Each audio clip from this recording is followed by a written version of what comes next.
টপিকসটা নিয়ে আলোচনা করব সেই টপিকসটা হচ্ছে মিশ্রিত দ্রবণের প্রকৃতি। দুইটা পাত্র এখানে দেখতে পাচ্ছ, একটা হচ্ছে এ পাত্র আর একটা হচ্ছে বি পাত্র। একটা পাত্রে অ্যাসিডের দ্রবণ দেওয়া, আরেকটা পাত্রে ক্ষারের দ্রবণ দেওয়া। আচ্ছা, তো এখন আমাদেরকে প্রশ্ন করছে যে এই দুইটা দ্রবণকে আমরা যদি সি নামক আরেকটা পাত্রে মিশ্রিত করি তাহলে সেটার প্রকৃতিটা কীরকম হবে। প্রকৃতি বলতে আমি বোঝাচ্ছি যে আমাদের দ্রবণের প্রকৃতি অম্লীয় হবে, দ্রবণের প্রকৃতি ক্ষারীয় হবে, নাকি দ্রবণের প্রকৃতি নিষ্ক্রিয় হবে। সো এই জিনিসটা আমরা কিভাবে সলভ করব, যেটা কিনা তোমাদের বোর্ড পরীক্ষাতে আসবেই। সো দেখো, প্রথমে আমরা এ পাত্র নিয়ে কাজ করব। তাহলে আমরা যদি এ পাত্র নিয়ে কাজ করি তাহলে দেখো এ পাত্রে কত ml আছে, 500 ml আছে। তাহলে এ পাত্রে হচ্ছে 500 ml, কত মোলার আছে দেখো 0.5 মোলার। তাহলে 500 ml 0.5 মোলার কি দ্রবণ আছে দেখো, হাইড্রোক্লোরিক অ্যাসিড। তাহলে HCl দ্রবণ। দেন আমরা দিব ইকুইভ্যালেন্ট টু। তাহলে ইকুইভ্যালেন্ট টু দেওয়ার পরে এই যে দুইটা জিনিস, এই দুইটা জিনিসকে আমরা গুণ করব। এই দুইটা জিনিসকে আমরা গুণ করলে তাহলে 500 into 0.5 ml 1 molar hydrochloric acid. তাহলে 500-র সাথে যদি আমরা 0.5 গুণ করি তাহলে আমরা পাবো হচ্ছে 250 ml 1 মোলার HCl দ্রবণ। আচ্ছা, তাহলে এটার কাজ শেষ। এখন আমরা বি পাত্র নিয়ে কাজ করব সেম ভাবে। তাহলে বি পাত্রে দেখো কত ml আছে, বি পাত্রে আছে হচ্ছে 600 ml 0.1 মোলার সোডিয়াম কার্বনেট দ্রবণ। আচ্ছা, তাহলে 600 ml 0.1 মোলার সোডিয়াম কার্বনেট দ্রবণ ইকুইভ্যালেন্ট টু, দুইটাকে আবার আমরা কি করব, গুণ করব। তাহলে 600 into 0.1 ml 1 molar sodium carbonate Na2CO3।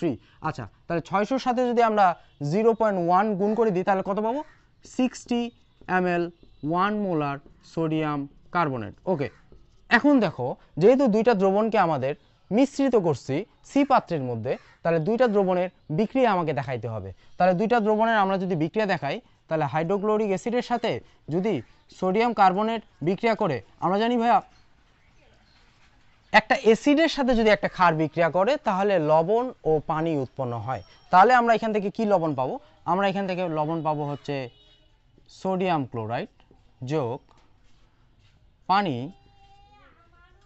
যোগ কার্বন ডাইঅক্সাইড।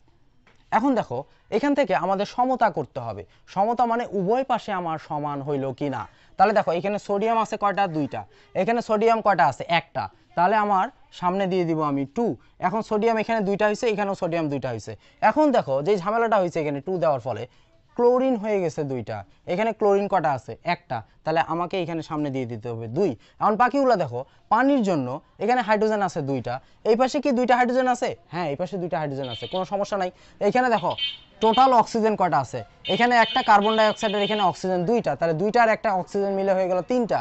এখানে দেখো অক্সিজেন কি 3টা আছে, হ্যাঁ অক্সিজেন 3টা আছে, কোনো সমস্যা নাই। কার্বন দেখো এখানে একটা আছে, এই পাশেও কার্বন একটা আছে, অতএব আমার পুরাটাই সমতা হয়ে গেছে।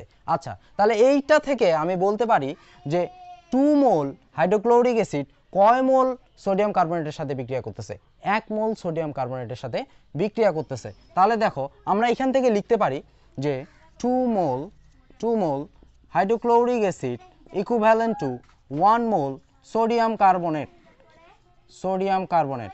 আচ্ছা, তাহলে এই মোলটাকে আমরা ml এ কনভার্ট করে নিব, যেহেতু আমাদের হিসাবগুলো মিলিলিটারে আছে, সো আমরা মিলিলিটারে কনভার্ট করে নিব।